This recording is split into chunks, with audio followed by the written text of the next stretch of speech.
Hello everyone, this is Charu from Shri Radhe academy. तो आज बहुत ही इंटरेस्टिंग सी चीज़ लेकर आई हूँ। This is human brain.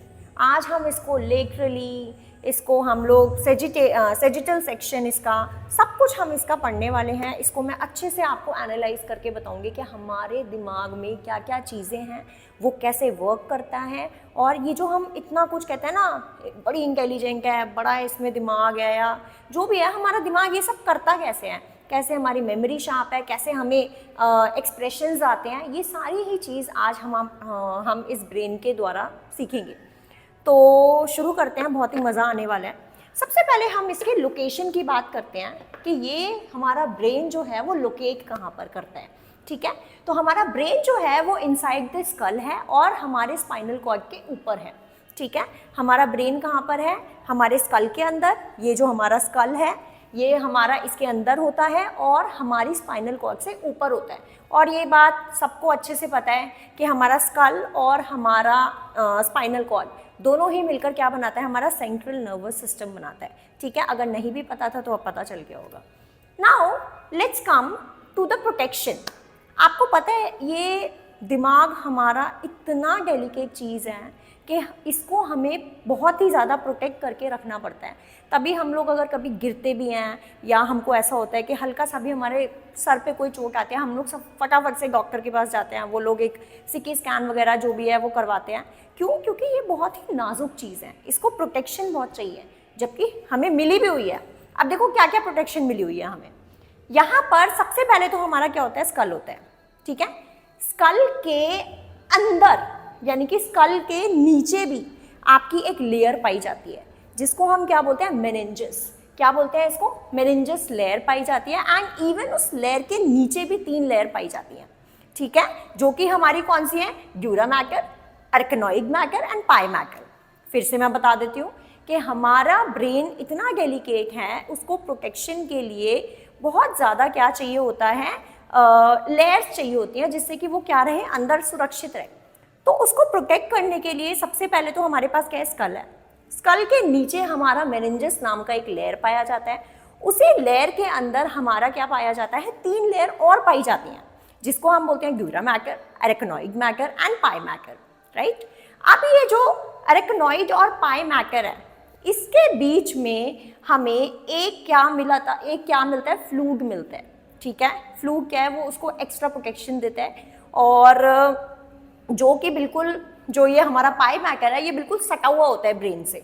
ठीक है, तो हम बोल सकते हैं कि पाई मैटर क्या है? हमारा पाई मैटर बिल्कुल ब्रेन से सटा हुआ है। उसके ऊपर हमारी लेयर है, वो कौन सी होगी? एरेक्नॉइड की। उसके ऊपर हमारी कौन सी लेयर होगी? Dura mater.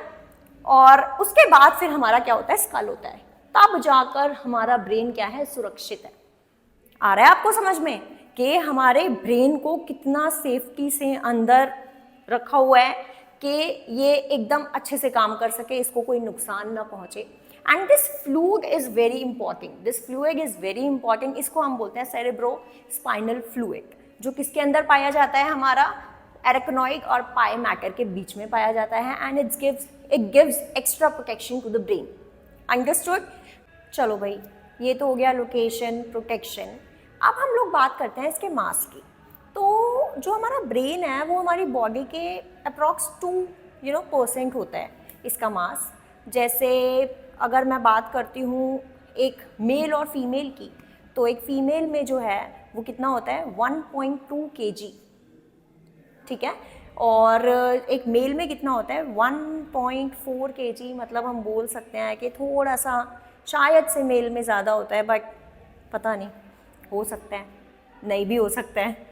बट यहाँ पे क्या बोला गया है भाई कि ऑन एवरेज हमारा 1.2 kg जो है से लेके 1.4 kg तक का ब्रेन का मास होता है, जिसमें से ऐसा माना गया है कि 1.2 kg फीमेल कंसिडर किया जाता है और 1.4 अप्रॉक्स kg जो है वो मेल में कंसिडर किया जाता है। अब इसके मेन रोल की बात करते हैं कि इसका मेन रोल क्या है, ब्रेन क्या रोल प्ले करता है। तो ब्रेन क्या करता है? सबसे पहली बात तो वो इंफॉर्मेशन को कलेक्ट करता है फ्रॉम द एनवायरनमेंट। राइट, वो भी किसकी हेल्प से?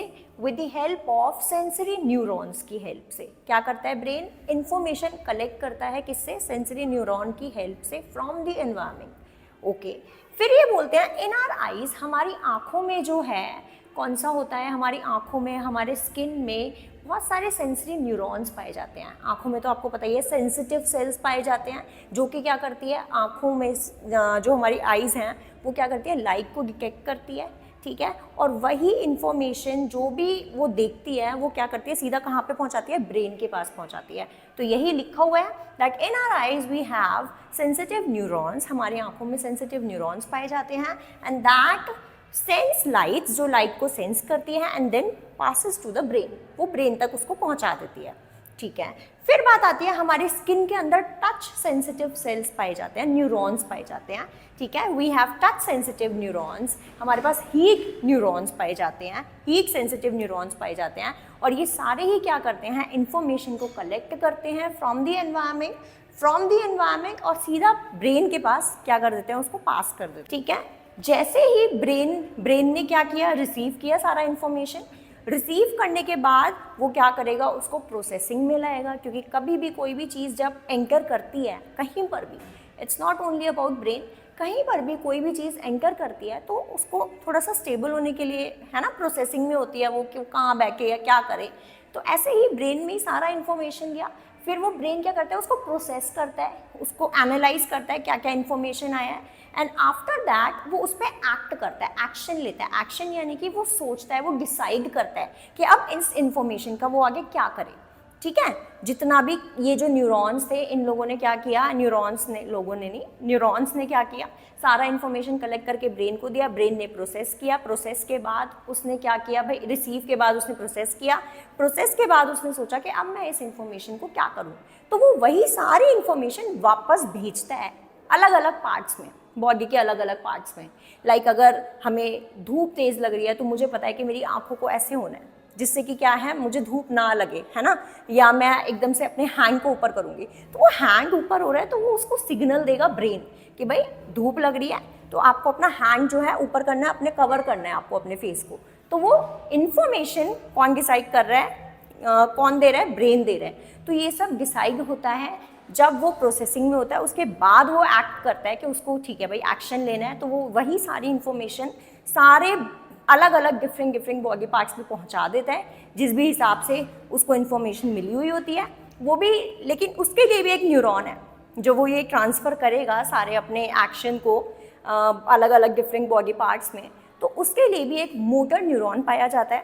उसकी हेल्प से वो क्या करेगा भाई, सारे बॉडी पार्ट्स में दे देगा इन्फॉर्मेशन कि भाई तुम ये करो, ऑर्डर दे देगा, ठीक है। उसने कर लिया, ये साइड कर लिया, तो बोले तो भाई सारा काम मतलब दिमाग का ही है। जो इंसान दिमाग की सुन रहा है बिल्कुल अच्छे से वो सारी चीज़ें कर सकता है, ठीक है भाई। फिर आ जाओ, आपको पता है ब्रेन के पास कम से कम 1 बिलियन न्यूरॉन्स हैं। 1 billion, you can say 1 crore, okay, I have written that 1 billion is 1 crore, इतना न्यूरॉन पाया जाता है, मतलब ब्रेन के पास है।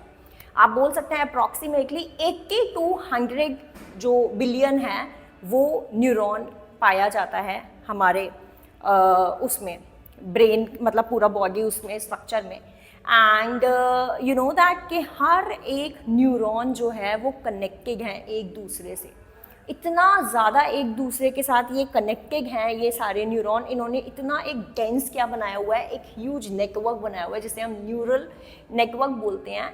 कि वो क्या होता है भाई कि सारे न्यूरॉन्स एक दूसरे के साथ कनेक्ट होकर उन्होंने एक पूरा नेटवर्क बनाया हुआ है। क्यों है इतने नेटवर्क? क्योंकि ब्रेन को चाहिए। ब्रेन बिना न्यूरॉन्स के ना तो रिसीव कर सकता है और ना ही ट्रांसफ़र कर सकता है अपनी जो भी बातें हैं, मतलब जो भी उसके एक्शन हैं वो बॉडी पार्ट्स में नहीं कर सकता। तो हर एक चीज़ के लिए न्यूरॉन चाहिए, ठीक है। तो न्यूरॉन का होना बहुत ज़रूरी है। एंड अगले पार्ट में हम लोग क्या करेंगे, इसका ही पार्ट 2 बनाऊंगी मैं एक, उसके अंदर हम लोग इसको, ये रहा मेरा ब्रेन, इसको मैं क्या करूँगी अच्छे से एक एक चीज़ इसका एक्सप्लेन करूँगी। मिड ब्रेन क्या है, हाइंड ब्रेन क्या है, ठीक है, फोर ब्रेन क्या है, ये सारी ही चीज़ें बहुत ही अच्छे से समझेंगे, बहुत मज़ा आएगा। ऐसे समझेंगे कि आपको याद हो जाएगा, कुछ भी मतलब समझ इतना अच्छा आ जाएगा कि उसको बार बार रटने की ज़रूरत नहीं है, बिल्कुल दिमाग में मैं फिट कर दूँगी, ठीक है। So wait till my next video and thank you very much for watching. Bye bye.